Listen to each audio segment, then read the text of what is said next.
30,000 test हो चुके हैं और हमारे पास इंस्टीट्यूट के अलावा सेक्टर 16 के भी सैंपल्स आते हैं और जो भी चंडीगढ़ के और पंचकुला मोहाली के प्राइवेट हॉस्पिटल्स हैं वहाँ से भी हमारे पास सैंपल आते हैं। और इसके अलावा we are getting samples from Ladakh also, because Ladakh connectivity to Chandigarh is good और वहाँ पे अभी labs we are in the process of establishing. As of now वहाँ पे अभी एक ही लैब है जो काम कर रही है और वहाँ पे केसेस बढ़ते ही जा रहे हैं, इसलिए लद्दाख के और ऑलमोस्ट 200 सैंपल्स पर डे हमें लद्दाख से आते हैं। पंजाब हरियाणा से भी आते हैं? हरियाणा में we have established many labs, जैसे मैं आपको बता रही थी हमारा एक मेंटरशिप का प्रोग्राम है तो उसके अंडर हमने सेक्टर 6 पंचकुला की लैब इस्टेब्लिश की है, कमांड हॉस्पिटल की भी लैब अपनी चलती है। सो अब हरियाणा से सैंपल्स नहीं आते हैं, बट पंजाब में because workload is very high और testing requirements are high, so we are getting around 100 to 200 samples from Punjab daily.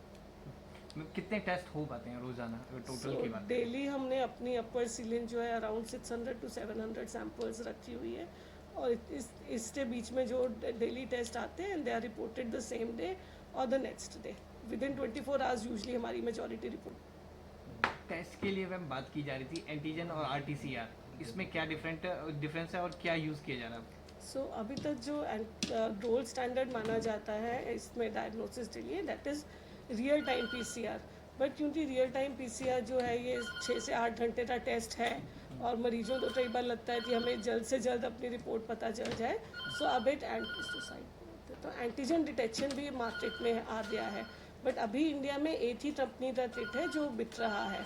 So now ICMR has taken up the challenge थी, क्योंकि एंटीजन डिटेक्शन के लिए और भी कंपनीज अब आगे आ रही हैं। सो ये अगर अच्छा किट परफॉर्म करेगा, क्योंकि अभी जो किट है वो 60 to 80% सेंसिटिविटी ही है, इसका मतलब है अगर हम 100 लोड करेंगे तो हो सकता है 60 से 80% ही हम पिक कर पाएँ।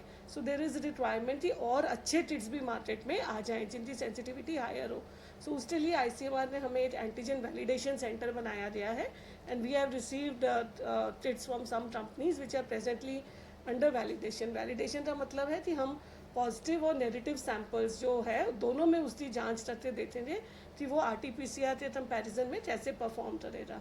सो we have received one company kit from Kerala and that is we are in the process of testing. Ma'am antigen का ये कब तक हो जाएगा? अगर ये हो जाता तो इससे क्या बेनिफिट रहेगा? Okay, so we are expecting कि अगले 10 दिन के अंदर अंदर we should be able to comment कि इसकी कितनी सेंसिटिविटी है as compare to real time PCR.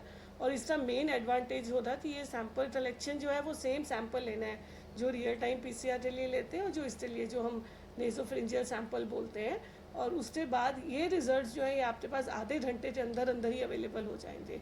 But अगर उसकी सेंसिटिविटी अच्छी आती है तभी उस चीज़ का फ़ायदा है, बिकॉज जो हम बोलते हैं कि स्क्रीनिंग टेस्ट करना है it has to be a very sensitive test, मतलब जितने ज़्यादा लोड हम पिक कर सकें तो वो इंपॉर्टेंट रहेगा। बट अगर सेंसिटिविटी कम आई तो उसमें खतरा ये होता है कि हो सकता है बंदा पॉजिटिव हो बट एंटीजन में नेगेटिव आया तो आप उसको छोड़ देने चाहिए तो नेगेटिव है, बट एक्चुअली में वो आपने मिस किया है एंटीजन डिटेक्शन में। So we are working on that, another 10 days में we should have the results. Ma'am जैसे फर्स्ट टाइम ये आया है कोरोना वायरस, तो काफ़ी कुछ नया है, लोगों को इस बारे में जानकारी, एज ए डॉक्टर आपके पास भी कई चीज़ें हैं, तो कुछ रिसर्च में सामने आया, कुछ खामियां आपने भी देखी हैं, कुछ लेवल पे आपको भी कॉन्टीन्यूसली काम करना पड़ रहा है? सो देखिए, जहाँ तक ये रिसर्च पार्ट है इट इज़ मतलब बहुत सारी चीज़ें नई नई सामने आ रही हैं, क्योंकि लोग जो है वो बॉडी फ्लूइड्स में भी दिखा रहे हैं। कई लोग बोल रहे हैं कि सलाइवा में भी इसका सैंपल जो है वो मतलब सलाइवा सैंपल में भी root sample as compare to nasopharyngeal swabs.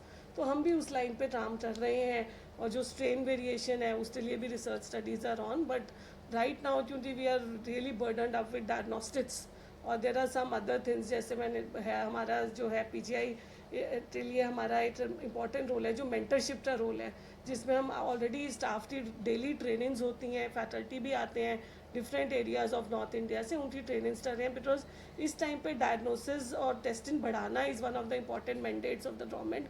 So we are helping to build up the capacity, because molecular test बहुत ज़्यादा लोगों ने तभी किए नहीं थे। सो अब everybody is try to come on board और हम ऑलरेडी 25-26 लैब्स तो ट्रेन करके सर्टिफिकेशन आईसीएमआर की दे चुके हैं and they are testing, and we have another 10-15 labs line down the list जिनकी हम कंटिन्यूस ट्रेनिंग्स कर रहे हैं।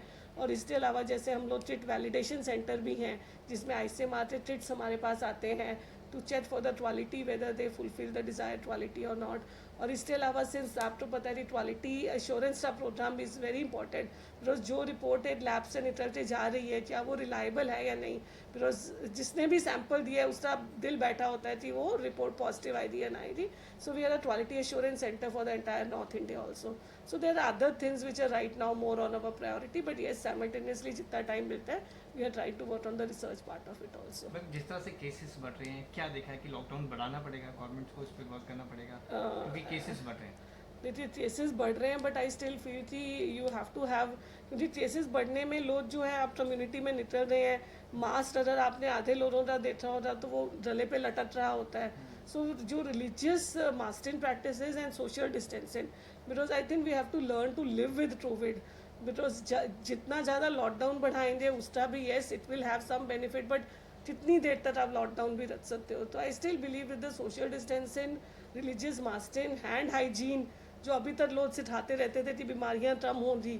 So I think it is time कि हम वो सारी चीज़ों को री करते वी शुड गो हैड. मतलब endless lockdown is not a solution. एक कोरोना वायरस से सबसे ज़्यादा इफेक्ट किन लोगों को हो रहा है? डायबिटिक को हो रहा है, हार्ट की बीमारी सो को हो रहा है? इसमें जो देखा गया है कि यूजली बच्चों को नहीं हो रहा, it is the elderly. So more than 60 years of age with premorbid conditions. Premorbid मतलब जिसको हम कहते हैं कि हार्ट एलिमेंट्स है, कोई किडनी की प्रॉब्लम है, कोई डायबिटीज़ है. सो उस तरह के लोगों को हो रहा है. अगर आप देखोगे तो यंग लोग जो है, हमने भी अपने एक्सपीरियंस में देखा है, वो अपने आप रिकवर हो जाते हैं. So I think it is time that we are not stared whether we are positive और negative, because ultimately herd immunity will play an very important role from recovery and other. हमें covid free होना है. So it is important कि मतलब हमें इतना घबराना नहीं चाहिए. पॉजिटिव भी है तो it is okay, we should believe that we will recover.